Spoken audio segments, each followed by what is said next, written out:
time to do those November reading wrap-ups, starting with my 3-star reads. Murder at the Royal Ruby by Nita, Prose. So this is part of an Amazon Originals Obsession collection, and I am going to do a separate, more in-depth review of these. But my basic take is that this and most of the Obsession collection is what I would consider like churn and burn slop. It's doing something, I guess, fine enough. In the case of the Murder at the Ruby Royal, I would say it's very atmospheric, but it's got like a super basic paint by the numbers plot, something I've like heard and seen done a million times. I guess it's executing it well enough, but it's not bringing anything like new or original to the premise. So for me personally, this is a miss. Next is The Mosquito by B.A. Paris. This is another in the Obsession collection. I think it's better than The Murder at the Ruby Royal, and I think I would have actually really enjoyed it as a novel, but there's a lot of elements in it that don't 100% come together in a short novella. Personally, I think it was trying to do too much and it didn't lean in enough to the obsession, creepy fixation element of the story. Next is going to be People Like Them by Minka Kent, which is continuing my Obsession collection read. I hated this personally, but if this was your first time reading like a rape revenge, domestic abuse revenge style story, I understand why it might have resonated and been fun. I really like this genre and read a lot of it, so personally it like wasn't doing anything special or unique. This is the second Minka Kent story I've read this year, and I'm beginning to think that this author is just not for me. I think like she wants to do like this nice warm fuzzy thing at the end, but I just personally couldn't get down with it. It's told in multiple perspectives where the thoughts are like intentionally obtuse and misleading. This one's sitting at 3 stars instead of 2 because personally, if you're not thinking too much about it while listening, I think you might be like, oh, that was fine. For me, because it had a couple specific things about it that I do not like, it's a lower rating, but I was just sort of trying to consider overall where I'd place it on a scale. Next is Heart of a Mother by Julie Clark, which is continuing my forced march through the Obsession collection. Personally, this didn't resonate with me. It had a pretty unique premise going on that I was intrigued by, and then it twist revealed to sort of be about something else. And the something else it was about was like so basic and could have been applied to so many other scenarios. I was like, why did you squander this unique thing you were doing? The writing in it was okay. I'd probably read another Julie Clark, but this one in and of itself just misses the mark. Moving us into 4 stars, The Lover by Silvera Moreno-Garcia. I finally got around to listening to this one. I really enjoyed it. It's like a very high 4, almost 5 stars. What pulled it back for me is that I just found the ending a little bit disappointing. It didn't quite push enough or go far enough for me. I think too, it wasn't like 100% definitive on what was going on and how I was supposed to be interpreting it. You know, sometimes I like when it can be interpreted both ways, but like I really would have liked Moreno-Garcia to have leaned into one or the other. This is also fun because I think it's walking the line between a horror, an erotica, and a romance, just sort of depending on how you're interpreting what's going on. And it's definitely got like a little bit of a werewolf shifter vibe in it, so I always like when I get a chance to do werewolf shifters in a non-romance setting. I like werewolf shifter stories in general, but it's so much harder to find them in a horror genre than it is in a romance right now. And I like that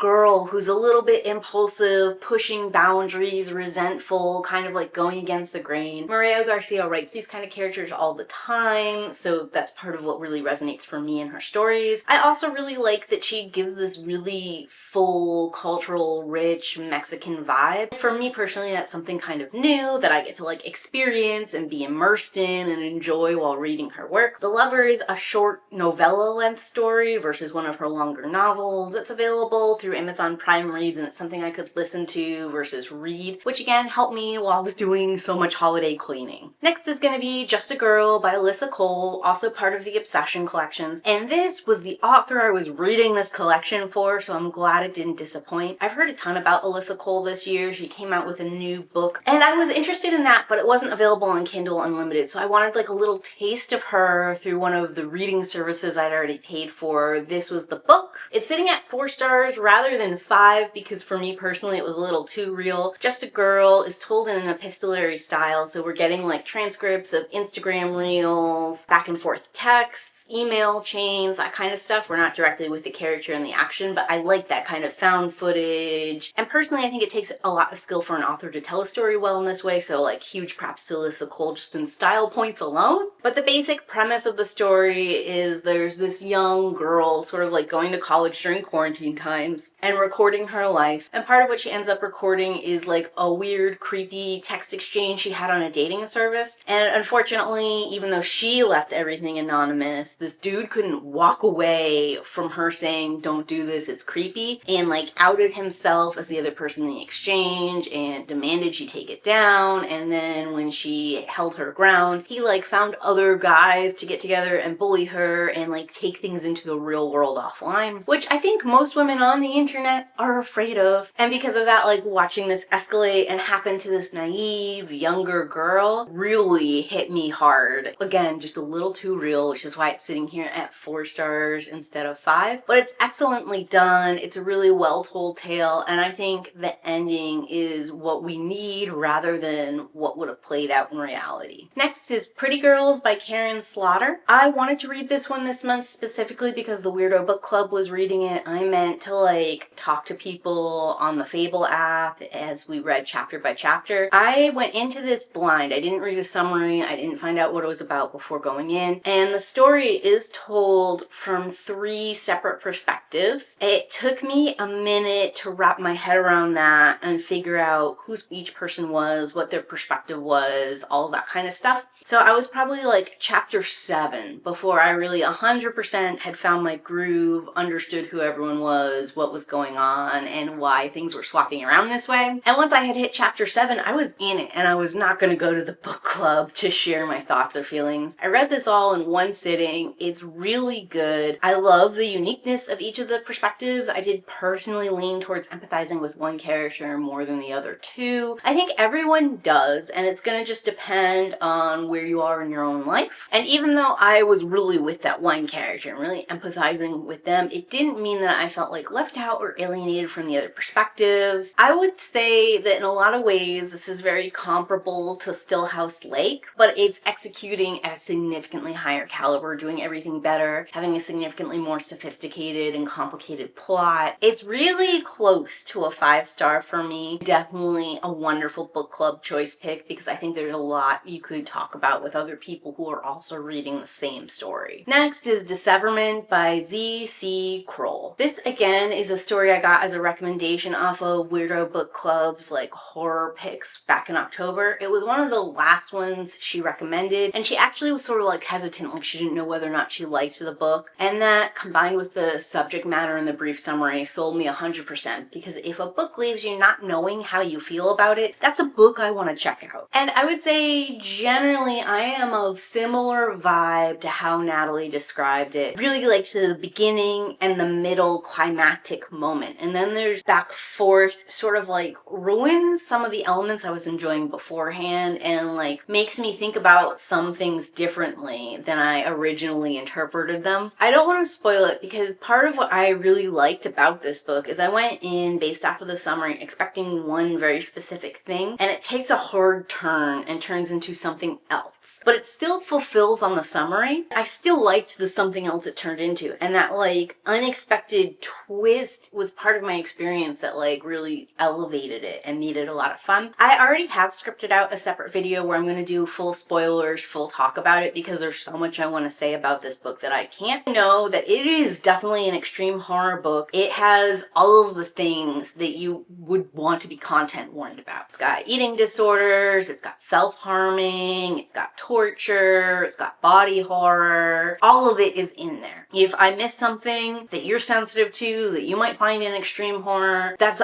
on me. It's there in the book though, I promise. But the main premise is that we are following an adult son who gets a letter from his new stepfather saying that his estranged mother is dying and one of her last wishes is to see him. Personally, I think it's perfect if you're looking for that bleak Christmas, winter, holiday blues kind of moment. Like, again, read at your own discretion. I really love the middle of this for like the horror elements. Like, I was truly very terrified, repulsed, like bleak as bleak can be while reading that part. It made me feel scared in a way I hadn't felt from a book in in a long time. Which moves me into 5-star reviews, starting with The Deadly Dragons Duet by Colette Rhodes. This is a reread. Every time I read it, it's 5 stars. I have a really good time. It's my favorite series that Colette Rhodes has produced, although she's done a couple of good ones over the years. I like a revenge story from a strong female lead, and that's what you get in this. And then I also like that she separates from her mates, does her thing, and then the two of them have to sort of renegotiate the boundaries of their relationship and come together on their own terms. And finally, we have Slot Machine Fever Dreams by Chris Bohjalian. This is also part of the Obsession collection, and this is the first story that gave me even a glimmer of hope for the collection. It starts off telling the story in second-person perspective, which I love. We eventually transition into the real characters, not you did this, you did that.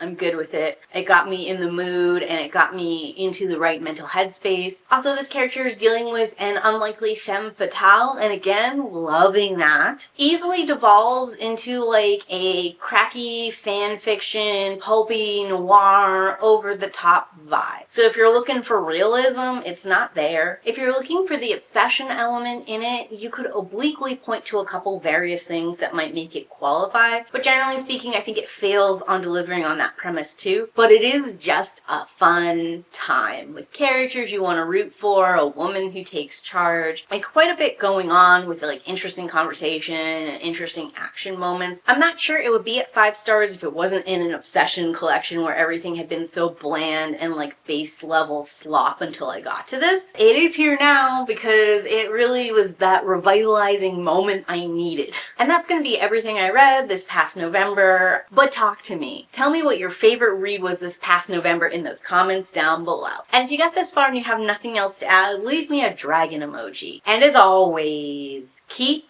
reading.